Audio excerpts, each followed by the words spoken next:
ಇನ್ನು ಇದೆಲ್ಲದರ ನಡುವೆ ರಾಜ್ಯದಲ್ಲಿ ಹನಿ ಟ್ರ್ಯಾಪ್ ಸೌಂಡ್ ಸದ್ಯಕ್ಕಂತೂ ಕಡಿಮೆ ಆಗುವಂಥ ಲಕ್ಷಣಗಳು ಕಾಣಿಸ್ತಾ ಇಲ್ಲ. ಯಾಕೆಂದರೆ ಹನಿ ಟ್ರ್ಯಾಪ್ ವಿಚಾರವಾಗಿ ಈಗ ಬೇರೆ ಬೇರೆ ಆಯಾಮ ಕೂಡ ಇದರಲ್ಲಿ ಸೇರ್ಕೊಳ್ತಾ ಇದೆ. ಒಂದು ರಾಜಕೀಯವಾಗಿ ಇದರ ಬಗ್ಗೆ ಚರ್ಚೆ ಆಗ್ತಾ ಇದ್ದರೆ ಕೆಲವರು ಈಗಾಗಲೇ ಕೋರ್ಟ್ಗೆ ಕೂಡ ಹೋಗಿದ್ದಾರೆ. ಇದರಲ್ಲಿ ನ್ಯಾಯಾಧೀಶರ ಜೊತೆಗೆ ಕೇಂದ್ರ ನಾಯಕರ ಹೆಸರು ಕೂಡ ಎಳೆತಂದಿರುವುದರಿಂದ ಹೆಚ್ಚಿನ ತನಿಖೆ ಆಗಬೇಕು ಅಂತ ಈಗಾಗಲೇ ಬಿಜೆಪಿ ಕೂಡ ಒತ್ತಾಯ ಮಾಡ್ತಾ ಇದೆ.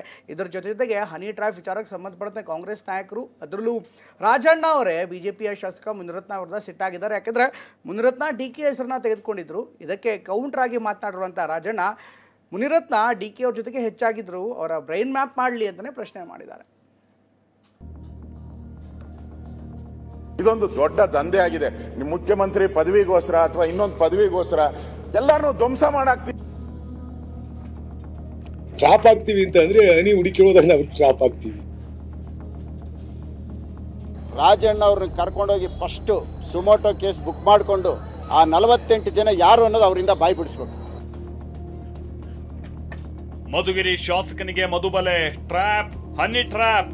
ಕೆಟ್ಟಾಗೆ ಸಚಿವ ಕೆಎನ್ ರಾಜಣ್ಣ ಅವರನ್ನೇ ಬೀಳಿಸೋದಕ್ಕೆ ಒಂದು ಟೀಮ್ ಯತ್ನಿಸಿರೋದು ಕಾಂಗ್ರೆಸ್ ಮನೆಯಲ್ಲಿ ಸಂಚಲನ ಸೃಷ್ಟಿಸಿದೆ. ಹೈಕಮಾಂಡ್ ಎಂಟ್ರಿಯೂ ಆಗಿದೆ. ಪಕ್ಷಕ್ಕೆ ಡ್ಯಾಮೇಜ್ ಆಗೋದನ್ನೇ ಅರಿತಿರುವಂತ ಎಐಸಿಸಿ ಅಧ್ಯಕ್ಷ ಖರ್ಗೆ ಕೂಡಲೇ ತನಿಖೆಗೆ ನೀಡುವಂತೆ ಸಿಎಂಗೆ ಸೂಚನೆ ನೀಡಿದ್ದಾರೆ. ಆದ್ರೆ ಸದನದಲ್ಲಿ ಪ್ರಸ್ತಾಪಿಸಿದ್ರು ಕೆಎನ್ ರಾಜಣ್ಣ ಇನ್ನೂ ದೂರು ಕೊಡದೇ ಇರೋದು ಸಾಕಷ್ಟು ಚರ್ಚೆಗೂ ಗ್ರಾಸ ಆಗಿದೆ. ಇದನ್ನೇ ಅಸ್ತ್ರ ಮಾಡಿಕೊಂಡ ಬಿಜೆಪಿ ಹೈಕಮಾಂಡ್ ನಿಂದ ಒತ್ತಡ ಇರಬೇಕು ಅಂತ ಪ್ರತಿಭಟನೆ ಮಾಡ್ತಿದ್ದಾರೆ.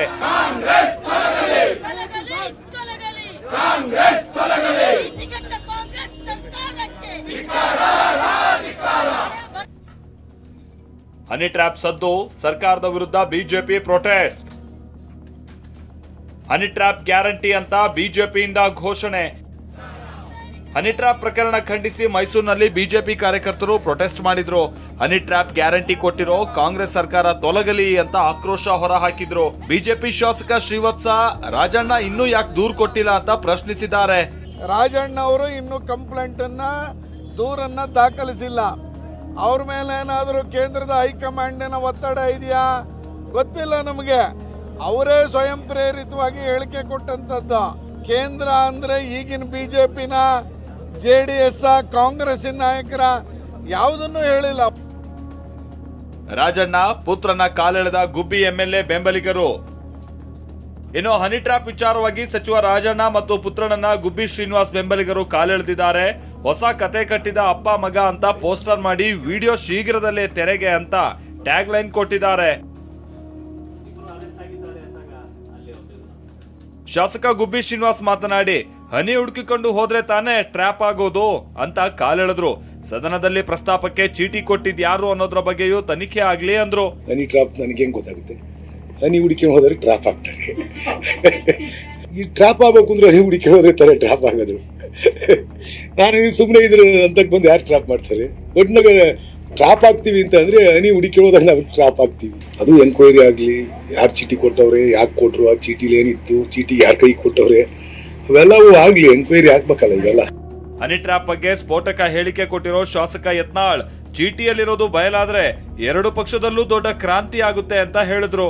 ನೋಡಿ, ಚೀಟಿ ಯಾರು ಕಳಿಸಿದ್ರು ನನಗೂ ಗೊತ್ತಿಲ್ಲ. ಆ ಚೀಟಿಯಲ್ಲಿ ಬರೆದಂಥದ್ದು ಏನಾದರೂ ಹೇಳಿದಂದ್ರೆ ಎರಡು ಪಕ್ಷದಲ್ಲಿ ದೊಡ್ಡ ಕ್ರಾಂತಿ ಆಗ್ತದೆ. ಅದಕ್ಕೆ ಎರಡು ಪಕ್ಷದ ನೇತಾರರು ಅದರ ಚೀಟಿಯ ಹಿನ್ನಡೆ ಇದೆ ಅನ್ನೋಂಥದ್ದು ಯಾರೋ ಕಳಿಸಿದ್ರು. ಅದು ಯಾರು ಕಳಿಸಿದ್ರು, ಸಚಿವರು ಕಳಿಸಿದ್ರು, ನಮ್ಮ ಪಾರ್ಟಿಯವರು ಯಾರು ಕಳಿಸಿದ್ರು ಗೊತ್ತಾಗಲಿಲ್ಲ. ಅದು ಅದು ಭಾಳ ದೊಡ್ಡ ಅದು ಏನು ಮುಂದಿನ ದಿವಸನಾಗ ಹೇಳ್ತೇನೆ. ಅದನ್ನು ನಿಮ್ಮ ಪಾರ್ಟಿಯವರು ಅದೇ ಹೇಳ್ತೇನೆ. ಮುಂದಿನ ದಿವಸನಾಗ ಅವ್ರು ಕಳಿಸಿದಂಥ ಚೀಟಿಯೊಳಗೆ ಏನಿತ್ತು ಅನ್ನೋದು ಅದ್ರದ್ದು ಅರ್ಥ ನೋಡಿಬಿಟ್ರೆ ಎರಡು ಪಾರ್ಟಿಯ ಮಹಾನ್ ನಾಯಕರು ಮನೆಗೆ ಹೋಗ್ಬೇಕಾಗ್ತದೆ ಅಷ್ಟೇ. ಇನ್ನು ದೂರು ಯಾಕೆ ಕೊಟ್ಟಿಲ್ಲ ಅಂತ ಶಾಸಕ ಗುಬ್ಬಿ ಶ್ರೀನಿವಾಸ್ ಪ್ರಶ್ನಿಸಿದ್ರು. ಇದಕ್ಕೆ ತಿರುಗೇಟು ಕೊಟ್ಟಿರೋ ರಾಜಣ್ಣ ಸೂಕ್ತ ಸಮಯದಲ್ಲಿ ದೂರು ಕೊಡಲಾಗುತ್ತೆ ಅಂತ ಹೇಳಿದ್ದಾರೆ. ಇದು ವ್ಯವಸ್ಥೆಯಲ್ಲಿ ಅಲ್ವಾ, ಆ ಥರ ಆಗೈತೆ ಅಂತಂದಾಗ ಯಾರು ಬಂದವ್ರೆ ಅವ್ರಿಗೆ ಗೊತ್ತಿರ್ತದೆ, ಯಾರು ಬಂದವ್ರೆ ಅಂತ ಗೊತ್ತಿರ್ತದೆ. ಅವ್ರು ಹೋಗಿ ಕಂಪ್ಲೇಂಟ್ ಮಾಡಲಿ, ಕೇಸ್ ಹಾಕ್ಲಿ, ಪೂರ ಮಾಹಿತಿ ಐತೆ ಅವ್ರಿಗೆ ಕೊಡ್ಲಿ. ಕಂಪ್ಲೇಂಟ್ ತಿಂತಾರೆ ಅವ್ರಿಗೆ 45 ಜನ ಐತಿ ಅಂತಂದ್ರೆ ಪೂರ ಮಾಹಿತಿ ಐತಿ, ಅದನ್ನ ಕೊಡ್ಬೋದಲ್ಲ. ಕಂಪ್ಲೇಂಟ್ ಕೊಟ್ಟರು ಮುಗ್ದೋಯ್ತು, ಎನ್ಕ್ವೈರಿ ಆಗುತ್ತೆ. ಆಯ್ತಾಯ್ತು, ಅವ್ರವ್ರ ಅಭಿಪ್ರಾಯ ಅವರು ಹೇಳ್ತಾರೆ, ನಾನೇನು ಹೇಳೋದಿದೆ. ಸೂಕ್ತ ಸಮಯದಲ್ಲಿ ದೂರನ್ನು ನೀಡಲಾಗುವುದು. ಅದಕ್ಕೆ ಸಮಯ ನಿಗದಿ ಮಾಡ್ಕೊಂಡಿಲ್ಲ. ಇನ್ನೊಮ್ಮೆ ಎಲ್ಲ ವಿವರವಾಗಿ ನಿಮ್ಗೆಲ್ಲ ಹೇಳ್ತೀನಿ. ದೂರು ಕೊಡದೆ ಏನ್ ಮಾಡ್ಲಿ ಎಂದ ಪರಮೇಶ್ವರ್. ದೂರು ಕೊಡದೆ ಏನ್ ಮಾಡ್ಲಿ ಅಂತ ಗೃಹ ಸಚಿವ ಪರಮೇಶ್ವರ್ ಹೇಳಿದ್ರೆ, ಕಂಪ್ಲೇಂಟ್ ಕೊಟ್ರೆ ತನಿಖೆಗೆ ಸರ್ಕಾರ ಸಿದ್ಧ ಅಂತ ಸಚಿವ ದಿನೇಶ್ ಗುಂಡೂರಾವ್ ಹೇಳಿದ್ರು. ಕೊಡ್ಬೇಕಲ್ಲ, ಅವರು ಕೊಟ್ರೆ ತಾನೆ ನಾವು ಕಾಸ್ ಆಫ್ ಆಕ್ಷನ್ ಬೇಕಲ್ಲ. Unless there is an FIR ನಾವು ಯಾವುದನ್ನೇ ತನಿಖೆಯನ್ನು ಮಾಡಕ್ ಬರೋದಿಲ್ಲ. FIR ಇಲ್ಲದೆ ನಾವು ಯಾವ ಸುಮೋಟೋನು ಮಾಡಕ್ ಬರೋಲ್ಲ. ಇದು ಗಂಭೀರ ಪ್ರಕರಣನೇ. ಖಂಡಿತ ಏನು ದೂರನ್ನು ರಾಜಣ್ಣವ್ರು ನೀಡ್ತಾರೆ ಅದರ ಆಧಾರದ ಮೇಲೆ ಎಲ್ಲ ರೀತಿಯ ತನಿಖೆಯನ್ನು ಮಾಡತಕ್ಕಂಥ ಸರ್ಕಾರ ತಯಾರಾಗಿದೆ. ಮುನಿರತ್ನ ರಾಜಣ್ಣ ಮಧ್ಯೆ ಮಂಪರು ಪರೀಕ್ಷೆ ವಾರ್. ರಾಜಣ್ಣ ಅವ್ರು ಏನು ಹೇಳಿದ್ದಾರೆ, 48 ಜನ ಜಡ್ಜ್ಗಳಿದ್ದಾರೆ ಮತ್ತು ರಾಜಕಾರಣಿಗಳಿದ್ದಾರೆ. ರಾಜಣ್ಣ ಅವ್ರನ್ನ ಕರ್ಕೊಂಡೋಗಿ ಫಸ್ಟು ಸುಮೋಟೋ ಕೇಸ್ ಬುಕ್ ಮಾಡಿಕೊಂಡು ಮಂಪರ್ ಪರೀಕ್ಷೆಗೆ ಹಾಕಿ ಆ 48 ಜನ ಯಾರು ಅನ್ನೋದು ಅವರಿಂದ ಬಾಯಿ ಬಿಡಿಸ್ಬೇಕು. ಇದು ವಿಧಾನಸಭೆ ಒಳಗಡೆ ಕೊಟ್ಟಿರೋಂಥ ಹೇಳಿಕೆ. ಯಾರು ಅದು ನನಗೆ ಗೊತ್ತಿಲ್ಲಪ್ಪ. ಫಸ್ಟ್ ಅವ್ರನ್ನೇ ಮಾಡೋಣ, ಯಾಕೆಂದ್ರೆ ಅವ್ರು ಭಾಳ ಮೊದಲೆಲ್ಲ ಅವ್ರ ಜೊತೆಲ್ಲ ಇದ್ರಲ್ಲ ಭಾಳ ಹತ್ರದಲ್ಲಿ, ಅದರಿಂದ ಅವ್ರನ್ನೇ ಮಂಪರ್ ಪರೀಕ್ಷೆಗೆ ಒಳಪಡಿಸ್ಲಿ. ಅದೇನೇ ಹೇಳಿ, ರಾಜ್ಯ ಕಾಂಗ್ರೆಸ್ನಲ್ಲಿ ಹನಿ ಟ್ರ್ಯಾಪ್ ವಿಚಾರದಲ್ಲಿ ಇಷ್ಟೆಲ್ಲ ಜಟಾಪಟಿ ನಡೀತಾ ಇದ್ರೆ ಇದೀಗ ಹೈಕಮಾಂಡ್ ಕೂಡ ಎಂಟ್ರಿ ಕೊಟ್ಟಿದೆ. ಕೂಡಲೇ ತನಿಖೆಗೆ ಖರ್ಗೆ ಸೂಚನೆ ಕೊಟ್ಟಿದ್ದಾರೆ. ಇದರ ನಡುವೆಯೇ ಒಬ್ಬೊಬ್ಬರೇ ನಾಯಕರು ದೆಹಲಿ ಪ್ರವಾಸ ಮಾಡ್ತಾ ಇರೋದು ಬಹಳಷ್ಟು ಕುತೂಹಲಕ್ಕೂ ಕಾರಣ ಆಗಿದೆ. ನಿನ್ನೆ DK ದೆಹಲಿಗೆ ಭೇಟಿ ಕೊಟ್ಟಿದ್ರೆ, ಇವತ್ತು ದೆಹಲಿಗೆ ಹಾರಿರೋ ಸಚಿವ ಸತೀಶ್ ಜಾರಕಿಹೊಳಿ 3 ದಿನ ವಾಸ್ತವ್ಯ ಹೂಡಲಿದ್ದಾರೆ.